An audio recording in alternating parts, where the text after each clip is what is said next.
Hey humans, how's it going? Susan Ruth here. Thanks for listening to another episode of Hey Human Podcast. This is episode 455, and my guest is Louisa Kendrick Burton. Louisa is a former Radio City Rockette, a writer, producer, and actor. You've seen her on shows like Dirty Sexy Money, As the World Turns, Medium. She's been in the movies like 7 Pounds, Bridge Across Forever, and on stage in Beauty and the Beast, A Christmas Carol, Jesus Christ Superstar, lots and lots of stuff. I met her when she came to do a table read for a script that John Penny and I wrote. She's a friend of John Penny's, and now I consider her a friend of me, and she's great, and I'm excited for you to hear this episode. Check out heyhumanpodcast.com for links and to learn more about my guests and the show. Check out susanruth.com to learn more about me and follow along. Maybe the first is coming to your town. You can keep track of where it is performing in festivals there at susanruth.com. And my social media is Susan Ruthism. And you can find my albums on Spotify, Apple Music, Amazon Music, wherever you get your music. If it's there, it'll be there. That's how it works. Rate, review, and subscribe to Hey Human Podcast on Apple Podcasts or wherever you get your podcasts, however you're listening to it now. And thank you for listening. Be well, be kind, be love. Here we go. Louisa Kendrick Burton, welcome to Hey Human. Hello, Susan. It's so nice to be here. Lovely to see you. Thank you again for being a part of the table read the other night. That was awesome. Of course. I was so happy to play that part and to be a part of that reading and loving. Like when I said I was fangirling over your script, I was full on in love with the story that you crafted. Thank you. And I wish you all the best things when it comes to getting that made and all the things. I can't wait to see it in the theater. I can't wait. I appreciate it. It was so lovely to have all the actors reading, because it is true that when you read something over and over again, and as an actor, you must, because you get a script, you read it, but then you start saying it out loud, and it really changes everything. Yes. And so hearing the language, the dialogue, even the action in my brain while it was going, like, okay, that gets to get moved here. I'm going to cut that, So yeah, it did as an actor. So you're actor, producer, writer, and former Rockette, which what? So cool. Well, we're going to get into all of it. But is that true though, that when you are reading a script and then you start saying it out loud, how it changes for you? It does. It really does. It's so funny because a lot of times when I'm preparing, I'll do a couple read-throughs. I'll just do speed read-throughs, one after the other. And then I've got to say the words out loud before I say them, either in an audition or on set that day. I just need to filter it from my brain's eye out to, my ears, because it always sounds different. And I trip up on words that, I've never tripped up on before, but I like to filter it through at least once. But hearing it out loud is just a totally different thing. Yeah, it becomes more poetic too, I think. It does. It really does. Aaron Sorkin, I always bring him up. Hearing his writing, it is like listening to a sonnet or some sort of poetry as it flows along. It really is. And even I've never auditioned for one of his shows, but I can't even imagine what that must be like, right? Because you're right, it's like a sonnet, and because of that, it has a pace. And I feel like sometimes you either get it or you don't, That's someone I would love to work for. Yeah, wouldn't that be fun? Although I'm sure he's super intense. All right, let's get into you and your life. Yeah. What shaped you into you? Oh, wow. So I grew up in the Bronx in New York.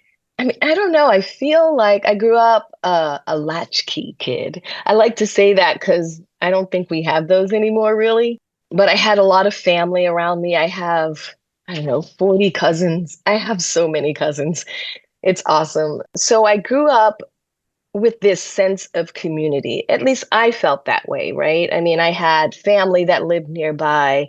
I had friends, and we knew their parents, we knew their siblings, right? There was a sense of not on our block, which is not to say things weren't happening that were, crazy, but it was us in our block, right? And so I think growing up that way, even though the Bronx was just a wild place and a wild time in our country's history and New York's history, I felt safe.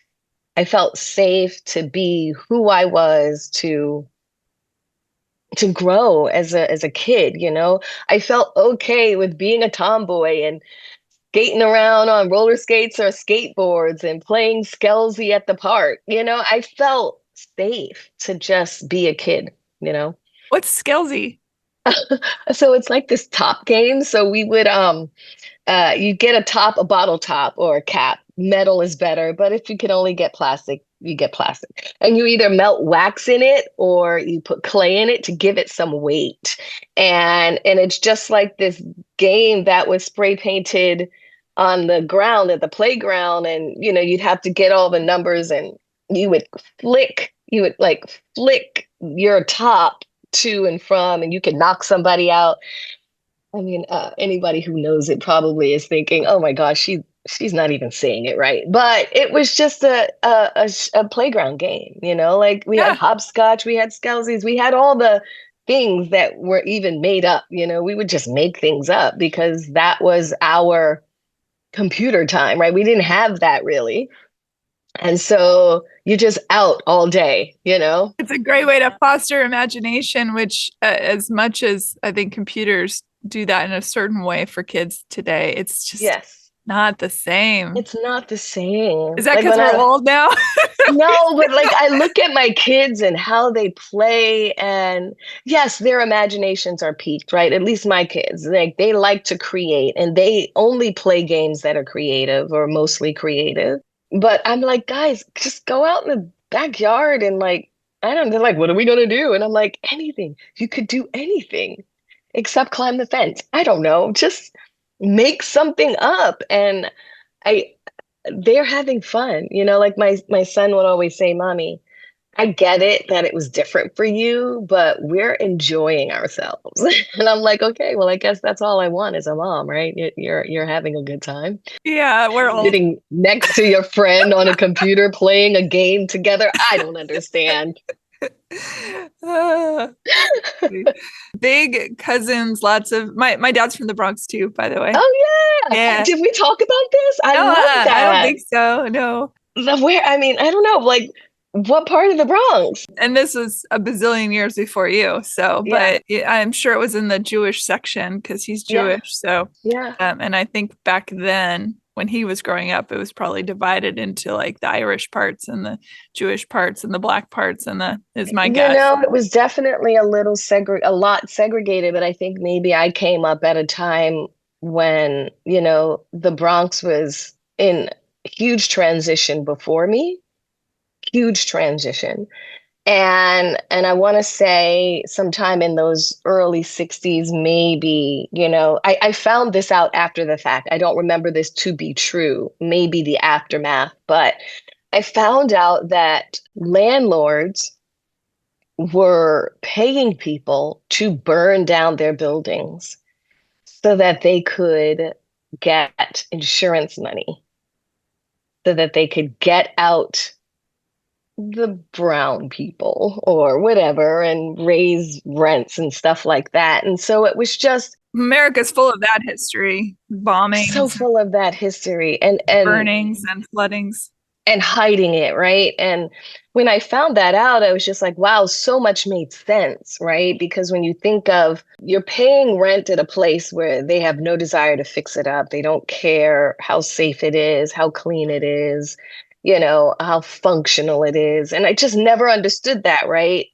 And that's what it was. We were in a weird state of transition in New York, gentrification, and it's so interesting to move to LA. I've been here 20 years now, which is a lot of years, and to see it again, it's like, okay, like, this is something that I don't think I ever realized was part of our circle of life, right? This idea that this is the place to be, and then it cycles through, and there's a change of people, a change of government, a change of feeling, a change of popularity that happens. And to see that even in LA has been extremely interesting because I don't remember it from growing up, you know?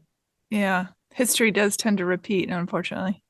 God, Yeah. We're slow learners, we we're humans. still learners. We haven't gotten it. That's the thing about aging and learning. It's like I feel like we don't get it. You know, you can't hide away the past because then we never learn from it. Arabs. True. Yeah. Okay. That was it. That was the only thing I'm I mean, that's so true. It's so true.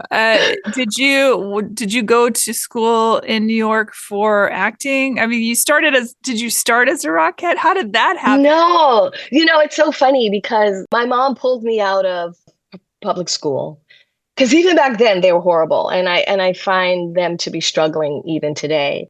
My mom pulled me out and put me in Catholic school, and the school that I went to had an orchestra and theater. And our orchestra was subsidized by Paul Newman. And so we had instruments, and I played first violin, and that was an exciting time. And we had theater, and I feel like I had always been theatrical. I'm an only child. I entertained myself a lot alone. That started relatively early for me. Like I had taken dance and I had taken all the things. My mom exposed me to everything because she believed that an idle brain, And then when I went to college, I actually went to college for or applied as a computer science major.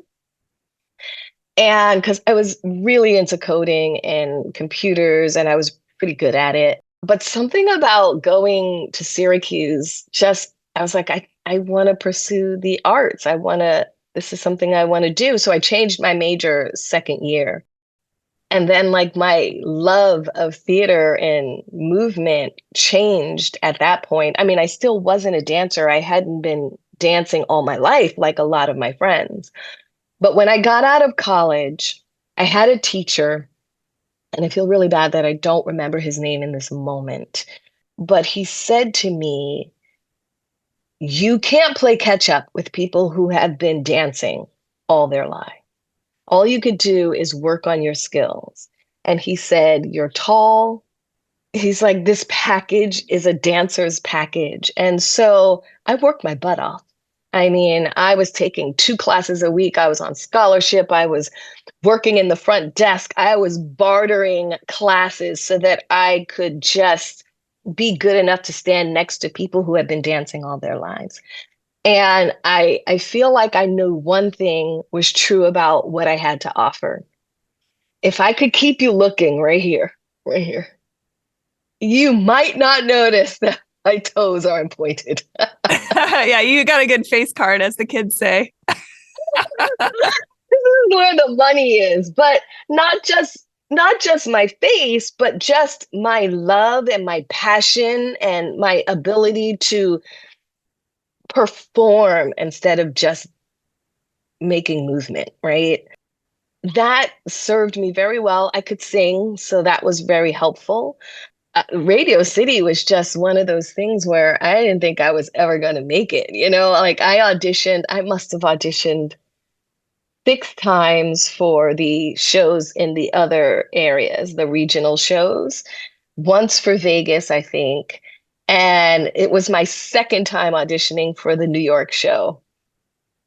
And I was just over the moon when I got that, right? It's a part of history. It's a part of New York. It is like it was like being a rock star, Yeah. like performing at Radio City was just the ultimate thing. I was so excited and happy when I got that job, and it is probably one of the hardest jobs that I've ever done. But yeah, that's how it happened. So I don't know. I put in my 1,000+ hours, and I really kind of changed my life. It was the first time that I actually worked hard for something, like that I said, this is what I want to do. This is what I want to be. This is what I want my life to look like. And that is non-traditional, right? No one in my family had been performing for a living. And so I didn't have a role model for that. But I just said, you know what? I feel the first time I walked out on a stage and did a skit in a play and people laughed, I was like, I think I can do this. I don't know, that applause is infectious. It was my drug. Oh yeah, it's intoxicating. Yeah. Yeah. Yeah. Tell me about being a Rockette. What is that experience like once you're immersed in it? It's a hard job. It's harder than you think on your body. It is socially a very interesting job. I did not have the best time doing it. Were there many Black people as Rockettes back when you were There doing were two of us on the line at the Okay. time, Out of and 40 or out 50? of 36. Yeah, okay. So you have your two lines, yeah, the daytime and the nighttime. It's a lot of shows. I think I was the first cast, the blue cast. So I think we were doing like 17 or 18 shows a week. That's a lot. Maybe more before, like so much of this is out of my head, but it's a lot of shows. And it's 3 in a row, sometimes 4 or 5 for some girls, right? Like the girls that did all the shows did a lot of shows, 30 shows. And it's just hard on your body. I can't even imagine getting enough calorie intake to put up with that. I mean, you had to have a system, it was like breakfast, stretch, dance, sleep, dance, lunch, stretch, sleep. Like it's all consuming, and at least it was for me because I wasn't used to that. So before that, I had done A Christmas Carol at Radio City with Tony Randall. And that was, I think we did 12 shows a week. So that's still not a regular Broadway, eight shows a week. But at least you had your days free and, you did 2 shows max in a day. I was not ready for the stamina that is 3 or 4 shows a day. And because when you're not dancing, you're changing. It was really hard on my body. I stayed in bed for 2 weeks after that. Like my body was just hurting. I had lost 7 or 8 pounds and I was already like, I was 112, 115 at the time. And I was down to 108. And I was worried. Everybody was worried, but had to keep doing it. I don't know. There's something about your body. I mean, I imagine the headdresses you wore weighed as much as 100 pounds. It's crazy. Those things are huge. Yeah. Yeah. I mean, I don't know. Your muscles just support a certain lifestyle, right? And then, like I said, when I was done, I was in bed for 2 weeks. I literally don't think I got out of bed. Yeah. I think to eat and, other things that you need to do. Was there a sisterhood amongst the women or was it more competitive? Gosh, I don't think I felt the competitive nature of it. I had a lot of friends in the show. I had a lot of people that I knew, but there was definitely like an air of sisterhood for some people. I don't think that everybody got that. And I think I was aware of that. And not just because there were only 2 Black girls in my line. I think there were 5 or 6 in the line, the night line. It was just really hard. Like I remember the first time, I don't know, some of these stories are crazy, but I just remember the first time that I was aware that it mattered that my skin was dark, because there's a few sets of dark legs, and so you stand out in a way that maybe they didn't want you to stand out. And it is very much a job about blending in. And I don't think I was that kind of performer, like you're asking me to blend in and be alike. And I had before that been shining. And so it wasn't the best thing for me. I mean, I don't know. My whole idea was like, if you don't want my brown legs to stand out, then hire more brown legs. I don't know what to say. Yeah. I mean, definitely. Because it's all synchronicity, right? Like It's all synchronicity. yeah. Yeah. Yeah. And it's learning how to, that kind of precision dancing is also not for everyone. It is very difficult. It was a hard job. It's harder than I think people believe it to be. But I did enjoy so much of it. I mean, when you make every night, like imagine this, right? You come out of the Christmas tree, the curtain is coming up, the tree is growing, you come out, and kids are screaming like you literally are rock stars. It is the best thing, you know? It is the best feeling. Like you could be sick or tired or angry. You come out of that tree and everything is so beautiful and right with the world. And you're getting to do what you love in a city where not everybody gets to do it. Like, and so I think I appreciated so much of that about it, right? You know, I got to do they do an animal load in and they bring the animals. They march them down Fifth Avenue and they come into the music hall and I got to do that and I got paired with a donkey and I was like, oh, this blows, but I'm going to walk this donkey down the street and I don't know if it liked my lotion, my perfume, my hair product, I don't know what it was, but it kept trying to lick me. It was just kind of like reaching over and trying to lick me, which was just, I mean, it was weird and crazy, but it was tickly and people pay big money to see that. yeah. Well, guess what? It made it into the daily newspaper. And I was just like, awesome. I'm in a paper and it's a donkey licking me and it's the cutest smile, I guess. But like, I was like, that's great. Yeah, God. There you go. But that kind of joy is what I held on to the whole time when I was performing, like through the exhaustion and the pain and the politics and all of the things. That joy, Christmas is my favorite time of year. And Christmas in New York is magical. And I think back then I was really good at holding on to, I get to do this. Like, this is my job.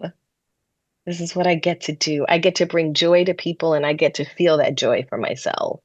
I did Radio City one year. And that's mostly because, again, I like singing. I like playing roles. I like acting. I like the written word. I like to perform those things. And I'm glad that I did it. I'm so happy and I still have friends. And as a matter of fact, just in LA, I met another woman who had been on the line. We missed each other.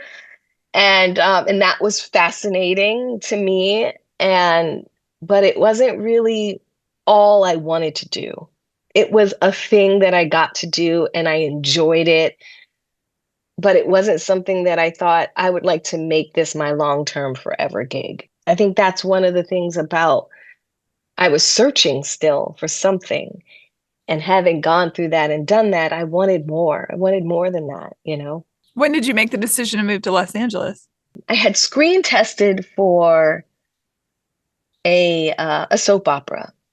And I had never screen tested before. It was just like, you know, you have all these auditions and auditions, you keep going in and it's like, oh my God, how many times am I going to have to do this scene? And I got to screen test and it was me and another person and I didn't get it.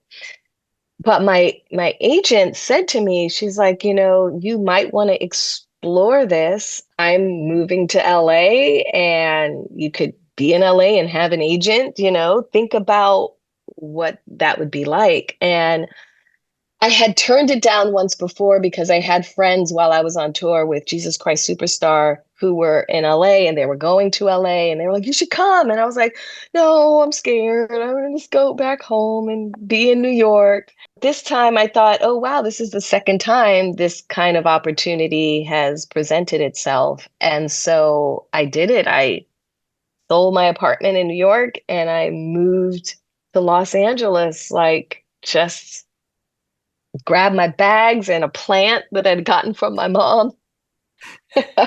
Moved to LA. Was it a major culture shock, East Coast to West Coast? It was, but it was in that way that the year I moved in like January. And the year that I moved was probably or at least I went to LA to see it and visit it, but it was one of the most brutal winters. I was working at a bar and I had to put on my boots and my long johns under my dress and then a sweater and a hat and the gloves and all the things. And then I'd get to work and I'd have to derobe down to this little outfit that I had to wear, even in the winter. And I just thought, I think I'm tired of the snow. I think I'm done. The first thing that happened when I got here was like 75 degrees. And I had a friend that lived here and it was like, hey, you want to play tennis? And I was like, yes, tennis in the winter. I love outside. I think when I finally did move, I was here for maybe a month and I changed my phone number and my driver's license. And I was like, yeah, I'm here. This is where I'm going to be for a while. The weather got me, you know. The driving was hard because I had never had a car, so I had to get a car, and my driving was, my driving skills weren't tested or honed in any way. Yeah, New Yorkers are lucky like that. But yeah, you have the winters from hell, but not as bad as Chicago. No, not as bad as Chicago. I've I spent love some time in Chicago. Chicago, Yeah, and that is just brutal. that's a brutal winter. Like that for me, it was like, yeah, I'm definitely not moving to Chicago. Yeah.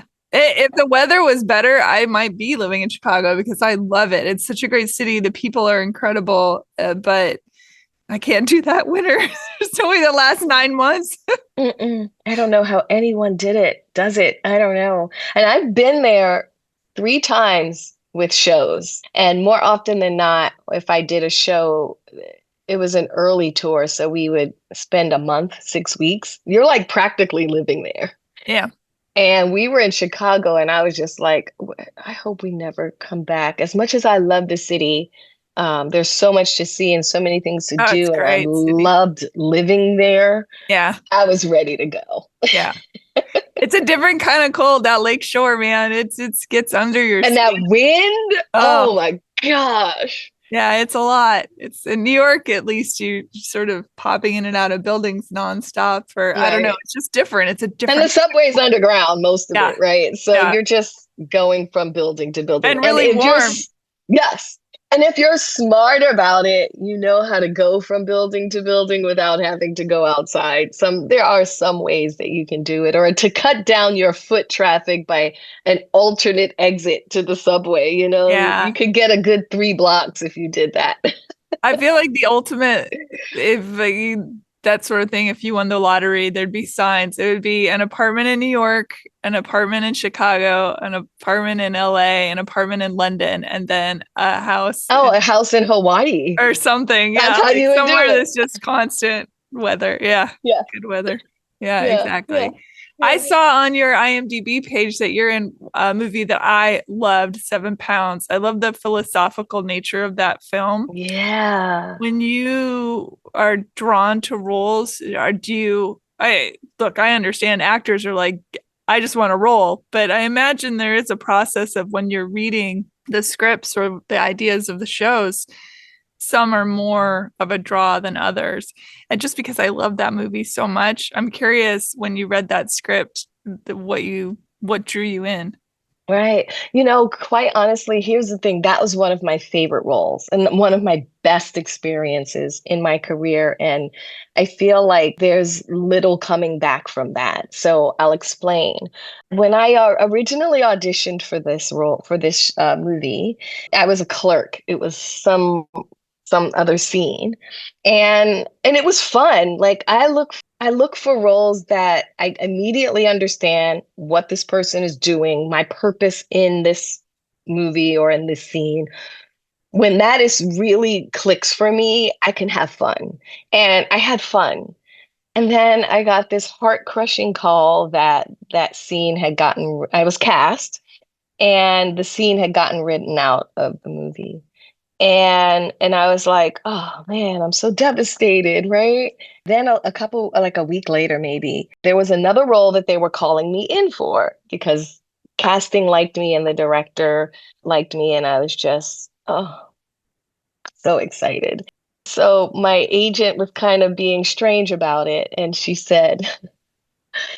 like, so the role, you play tennis. And I'm like, yeah. I think I could play tennis for a short scene. I could at least make it look good, you know? And she said, so the description is Caucasian blonde trophy wife. And I was That's like, perfect for you. perfect for me. My God. So I get into the audition and they're like, thank you for coming back. We really appreciate it. And I said, I can't even believe this came out my mouth. I said, oh no, I can play Caucasian blonde. And I feel like, like there are those opportunities where, the sass comes out and it's appropriate at the time. And you're already in with a group of people who actually like you, right? They're calling you Yeah. back in. They changed it to golf. They were changing it to golf. And I was like, look, I'm good. I just want to be in this scene. And I was great. Like the audition was great. But the day was the best day. It was the best day because it was me and Will Smith and Barry Pepper on a golf course. That's it. Like Video Village was like way across the other side. And it was just, this was like one of the few moments that as a guest or co-star, a small supporting role, I felt part of the team. And I had never felt that. Like there were other roles that I play. I have my one line or my 5 lines, and I come in and everybody's like, okay, whatever. She's just here for the hour or the day. I felt like I was part of a team and that we were making this film. Barry Pepper was such an amazing person to work with. We had conversations that nothing stands out to me. I just geeked out with just being a person, a human like being, and that we were finding ways to connect and spend our time as opposed to me sitting there next to somebody who's not the least bit interested in being there with me because I'm not a star, And it was the best. And I got to hug Will Smith like, I don't know, 20 times. Love it. It's so great. It was a really fun movie. I love that. I love that movie. I remember at the end and I was just sobbing. I was like, wow, there was just so many layers to it for me. Yeah. Watching Yeah. that film. It's a beautiful movie. And so back then it's so funny because I think that was around the time of that first writer strike. Mm. So I never got the script until I got cast as that one role. And then I did get to read the script and I think I sobbed, after reading it. And I was just so happy to be a part of this thing.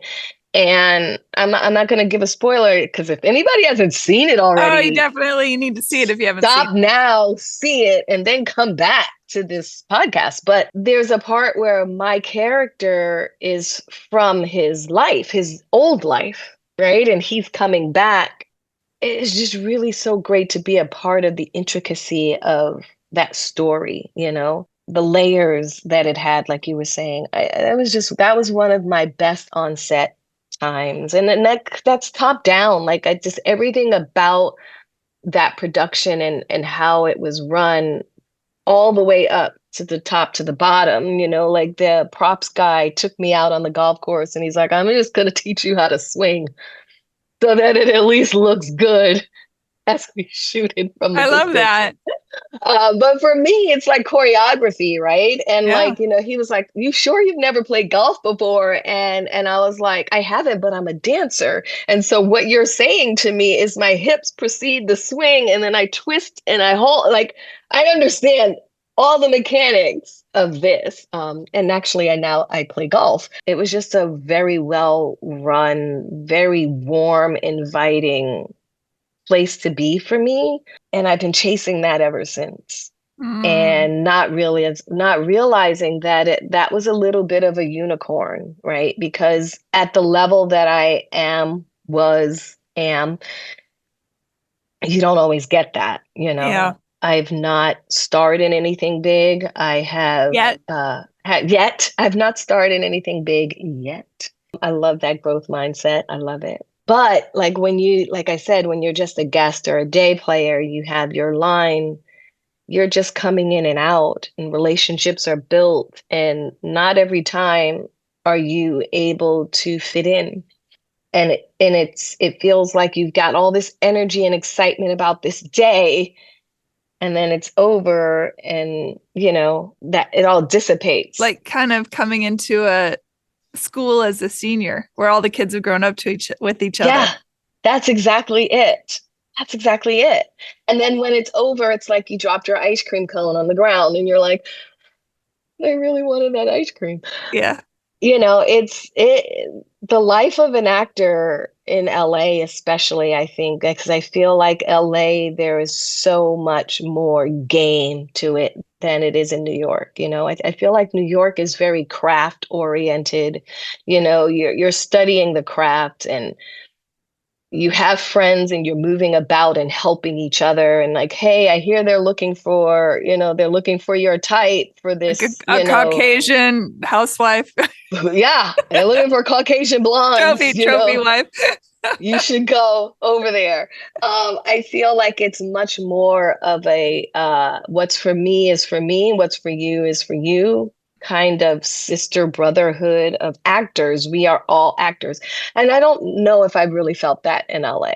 Like, I feel like LA is very much like, don't tell anybody where you're going because they might get the part or whatever. I'm in the writer's side of all that. So for me, it feels the opposite. It feels like everyone's really hoping that everybody gets something so that, we can all lift each other up, and we survive a little bit on grants and things. And so my friends and I are always sharing grants, writing. Yes. And yes. Somebody's got to win it. Somebody's got to get it. Somebody's got to get it. Whoever gets it buys dinner.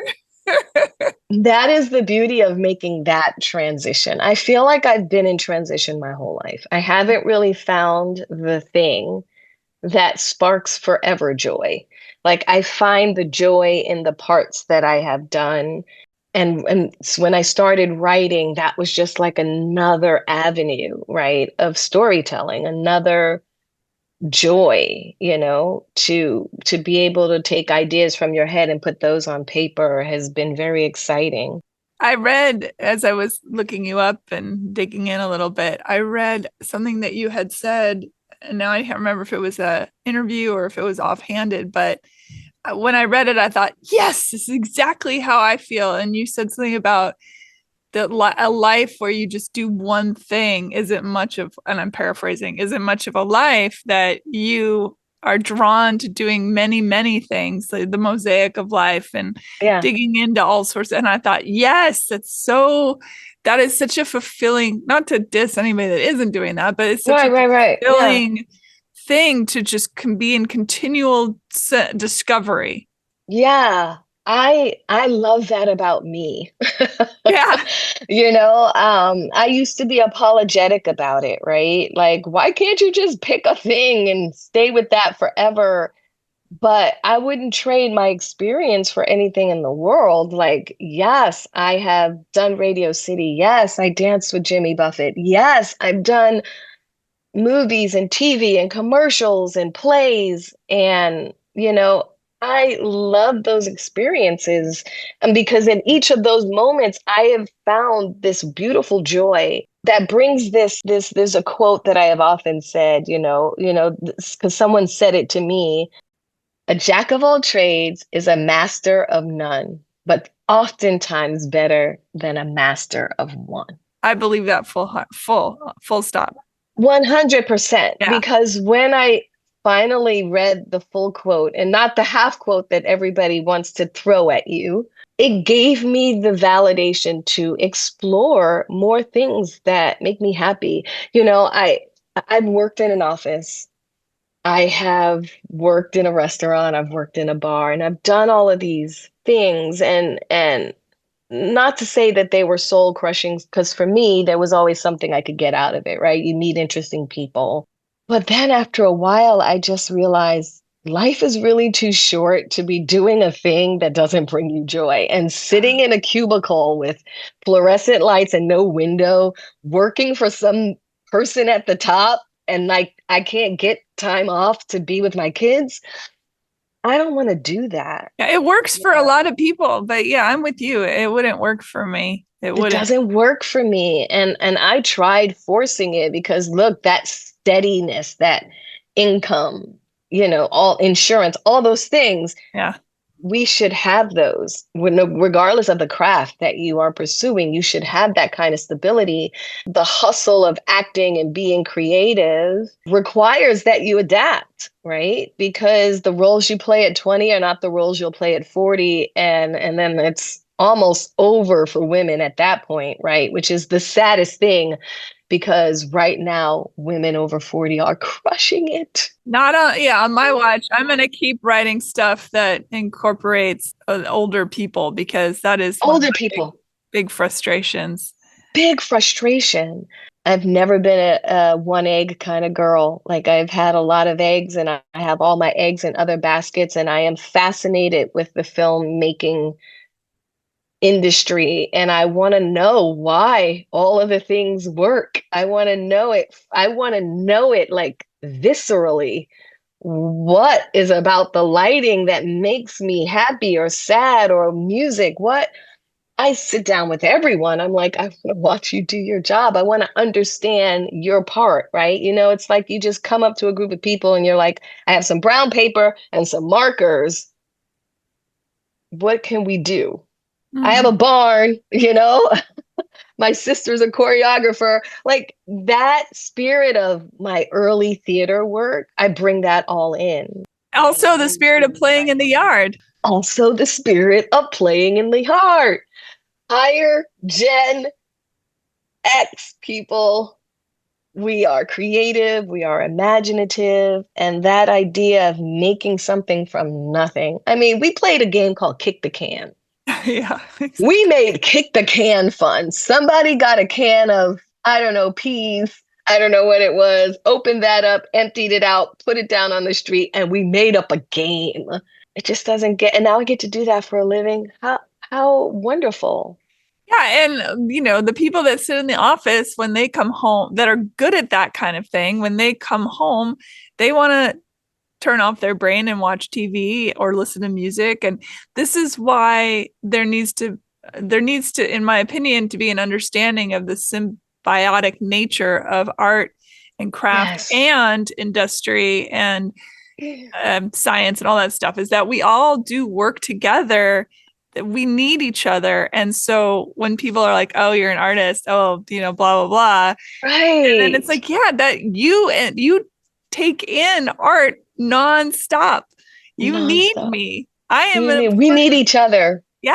We're all important to the community, to the world, to our everyday lives. We need all of the things. Yeah. I don't think AI should be creating our art. I'm sorry. I do not either. I'll die on that hill for sure.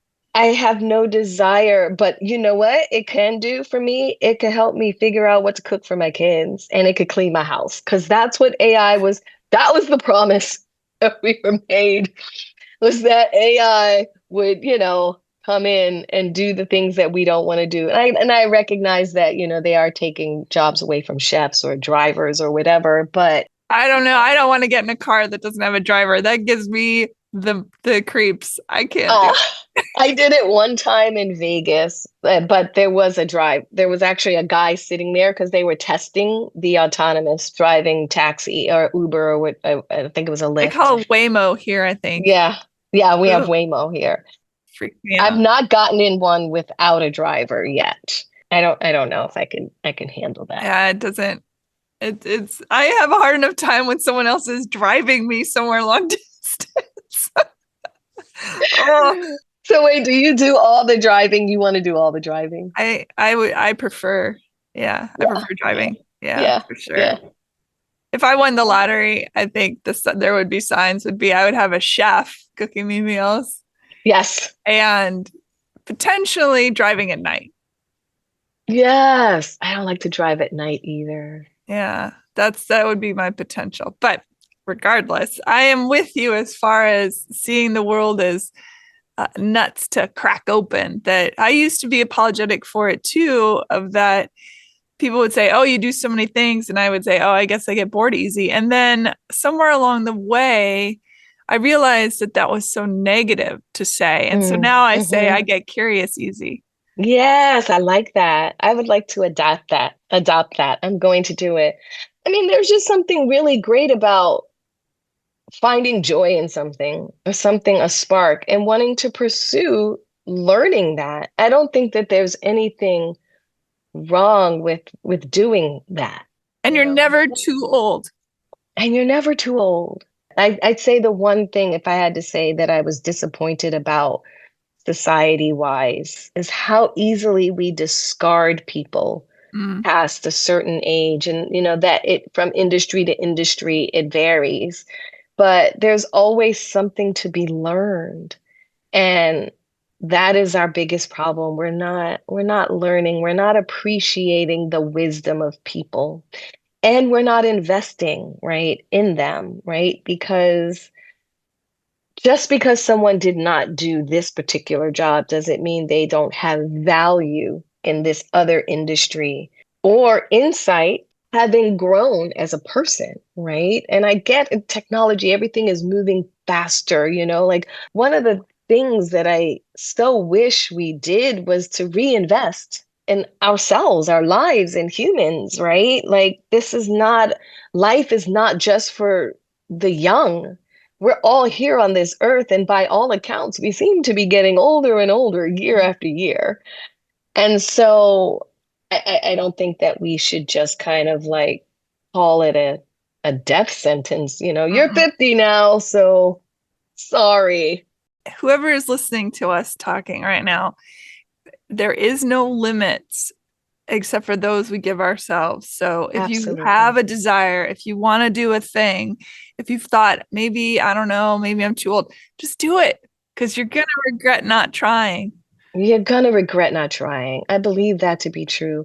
Do you know, I heard something really interesting, and I think it was the CEO of Calm on Mel Robbins' podcast. He said, I'm going to butcher it because I often do, but I took from it what I loved.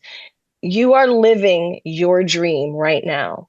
And I was like, I am. I mean, maybe everyone isn't, but I am, because I wanted to marry my best friend and have children and be able to spend time with them and still pursue my craft. And I went, oh my God, I am. Like, these are the things that I said that I wanted, and I have them, and I appreciate them. And so I've done it once, and I can do it again. Clearly, you have the willingness to go after the things that you want. Yeah. And so I'm living it. I've just been so smiley and happy lately because yes, there are things that suck, in my life. There are hardships. But then when I heard that, I was like, wow, this is what I said I wanted, and I have it, and it isn't perfect, but I have it and I love it. And now I would like to set my intentions for my next journey, right? And these are the things I want, and they feel daunting to me, But then I heard that and I was like, I did it once, could do it again. And you could do it a dozen times. Or a dozen times. Yeah. Isn't that great? So I look back on all the things and all the jobs, and I pull the things that I loved about each one, and they've all made me the human I am today. And I look forward to all the other things that I want to accomplish. I'm excited to try some, and if it doesn't work out, it doesn't work out. But like, I'm gonna try this and just take that joy into the next thing. I'm really excited about that. Tell everybody how they can find you. I'm on Instagram at Louisa Kendrick. I'm on Facebook, but I'm going to tell you right now, I go in there just to update my family with my kids' stuff. So don't look for me there. I'm on Blue Sky. I'm on Blue Sky, but I'm not on Blue Sky because I really haven't figured out how to replace the other thing.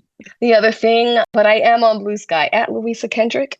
I don't know. I'm on Pinterest. If you have a board you want to send me. Great. Thank you so much for being on the show. I'm so excited. Thank you so much for inviting me, and it's such a pleasure to speak with you. Absolutely. And stay in touch. We have a lot I of mutual will. friends. We do have mutual friends. Isn't that Yeah. exciting when you find someone and you're like, wait a minute? I'd say just keep making the world a little smaller any way you can. We need community more than ever. So more than ever. Yeah. And we need to create art that heals. Yeah, amen to that too. Thank you for listening, everybody. Bye. Bye.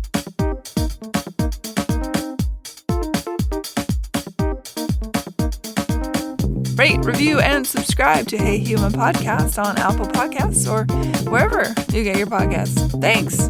Bye.